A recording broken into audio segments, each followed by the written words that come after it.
Chapitre 20. Lorsque le tumulte eut cessé, Paul réunit les disciples, et, après les avoir exhortés, prit congé d'eux, et partit pour aller en Macédoine.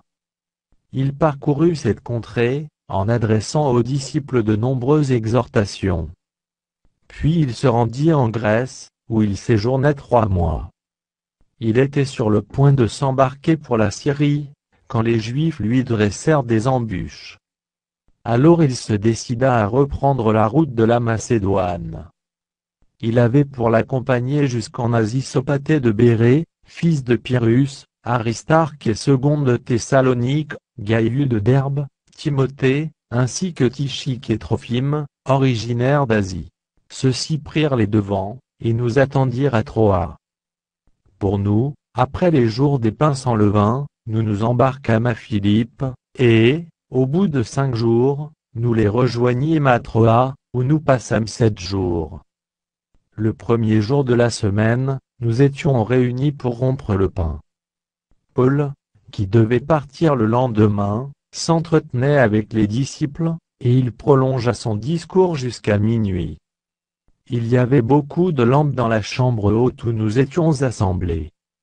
Or, un jeune homme nommé Eutychus, qui était assis sur la fenêtre, s'endormit profondément pendant le long discours de Paul. Entraîné par le sommeil, il tomba du 3e étage en bas, et il fut relevé mort.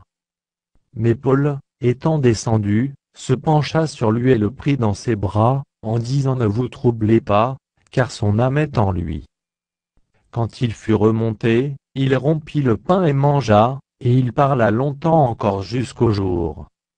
Après quoi il partit. Le jeune homme fut ramené vivant, et ce fut le sujet d'une grande consolation.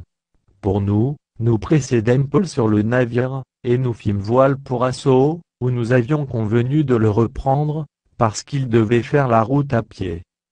Lorsqu'il nous eut rejoints à Assos, nous le prîmes à bord, et nous allâmes à Mytilène.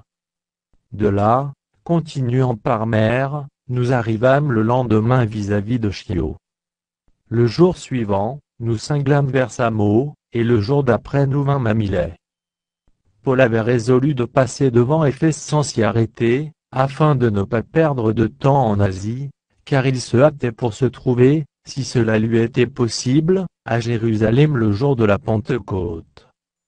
Cependant, de Milet Paul envoya chercher à Éphèse les anciens de l'Église.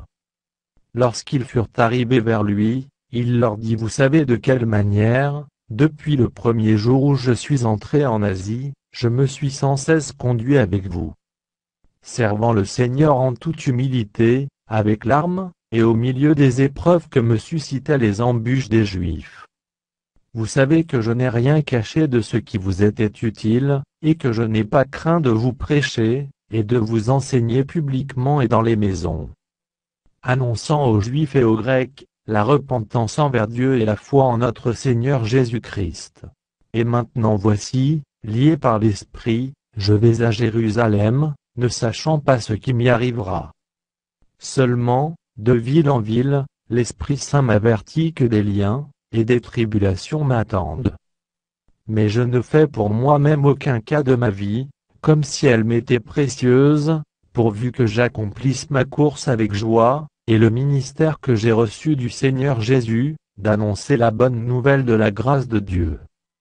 Et maintenant voici, je sais que vous ne verrez plus mon visage, vous tous au milieu desquels j'ai passé en prêchant le royaume de Dieu. C'est pourquoi je vous déclare aujourd'hui, que je suis pur du sang de vous tous. Car je vous ai annoncé tout le conseil de Dieu, sans en rien cacher. Prenez donc garde à vous-même, et à tout le troupeau sur lequel le Saint-Esprit vous a établi évêque, pour paître l'Église du Seigneur, qu'il s'est acquise par son propre sang. Je sais qu'il s'introduira parmi vous, après mon départ, des loups cruels qui n'épargneront pas le troupeau. Et qu'il s'élèvera du milieu de vous des hommes, qui enseigneront des choses pernicieuses, pour entraîner les disciples après eux. Veillez donc, vous souvenant que, durant 3 années, je n'ai cessé nuit et jour d'exhorter avec larmes chacun de vous. Et maintenant je vous recommande à Dieu, et à la parole de sa grâce, à celui qui peut édifier et donner l'héritage avec tous les sanctifiés. Je n'ai désiré ni l'argent, ni l'or, ni les vêtements de personne.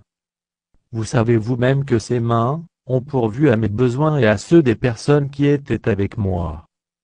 Je vous ai montré de toute manière que c'est en travaillant, ainsi qu'il faut soutenir les faibles, et se rappeler les paroles du Seigneur, qui a dit lui-même: il y a plus de bonheur à donner qu'à recevoir. Après avoir ainsi parlé, il se mit à genoux, et il pria avec eux tous. Et tous fondirent en larmes, et, se jetant au cou de Paul, ils l'embrassaient, affligés surtout de ce qu'il avait dit, qu'ils ne verraient plus son visage. Et ils l'accompagnèrent jusqu'au navire.